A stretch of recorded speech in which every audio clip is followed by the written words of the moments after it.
പലതും നമുക്ക് മനസ്സിലാവുന്നില്ല. ഉദാഹരണത്തിന് എന്ന് പറഞ്ഞ് നമ്മൾ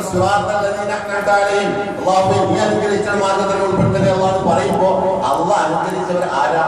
അത് നമ്മൾ പഠിക്കണ്ടേ? ഏക്കറക്കണക്കിന് സ്ഥലവും കുറെ സമ്പാദ്യമാണോ? അല്ല. വിശുദ്ധ ഖുർആനിലെ 4-ാം അധ്യായം സൂറത്തുൽ നിസായിലെ 67-ാമത്തെ ആയത്ത് നോക്കുക.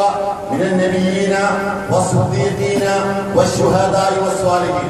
അല്ലാഹുവേ, അമ്പിയാക്കന്മാരുടെ പാതയിൽ ജീവിക്കാൻ നീ എന്നെ തെരഞ്ഞെടുക്കണേ അല്ലാഹ്. സൂറത്തുൽ ഫാത്തിഹ നമ്മൾ പറയുന്നതാണ്. സഹാബികളുടെ പാതയിൽ, സിദ്ദീഖീങ്ങളുടെ പാതയിൽ, മഹാന്മാരായ ഔലിയാക്കന്മാരുടെ പാതയിൽ ജീവിക്കാൻ അല്ലാഹുവേ നീ എന്നെ തെരഞ്ഞെടുക്കണേ അല്ലാഹ്. പിന്നീട് നമ്മൾ പറയുന്നു അല്ലാഹുവേ, നിന്റെ കോപത്തിനിരയായവരുടെ മാർഗത്തിൽ നീ എന്നെ ഉൾപ്പെടുത്തല്ലേ അല്ലാഹ്. അതാരാ? അത് നമ്മൾ പഠിക്കണ്ടേ? അള്ളാഹുവിന്റെ കോപത്തിനെതിരെ അവരാരാ? അല്ലാഹുവേ, നിന്റെ കോപത്തിനെതിരായ ജൂതന്മാരുടെ മാർഗത്തിൽ, യഹൂദികളുടെ മാർഗത്തിൽ, ഇസ്രായേലിലെ ആ പാവപ്പെട്ട മുസ്ലിങ്ങളെ കൊന്നൊടുക്കുന്ന അവരുടെ മാർഗത്തിൽ നീ എന്നെ ഉൾപ്പെടുത്തല്ലേ അല്ലാഹ്. പിന്നീട് നമ്മൾ പറയുന്നു അള്ളാഹുവിന്റെ മാർഗത്തിൽ വ്യതിചലിച്ചു പോയ ക്രിസ്ത്യാനികളുടെ മാർഗത്തിൽ നീ എന്നെ ഉൾപ്പെടുത്തല്ലേ അല്ലാഹ്. അത് പഠിക്കണ്ടേ? നബി സല്ലല്ലാഹു അലൈഹി വസല്ലമ വളരെ വിശദമായി നമുക്ക് ഫാത്തിഹ സൂറത്തിനെ പറ്റി ഒരു കാര്യം പറഞ്ഞു തരുന്നു. ഒരടിമ നമസ്കാരത്തിൽ അൽഹംദുലില്ലാഹ്, ഒരടിമ നമസ്കാരത്തിൽ അർറഹ്മാൻ റഹീം എന്ന് പറയുമ്പോൾ അല്ലാഹു പറയും എന്റെ അടിമ എനിക്ക് മഹത്വം കൽപ്പിച്ചിരിക്കുന്നു. ഒരടിമ നമസ്കാരത്തിൽ മാലിക് യൗമിദ്ദീൻ എന്ന് പറയുമ്പോൾ അല്ലാഹു പറയും എന്റെ അടിമ എനിക്ക് മഹത്വം കൽപ്പിച്ചിരിക്കുന്നു.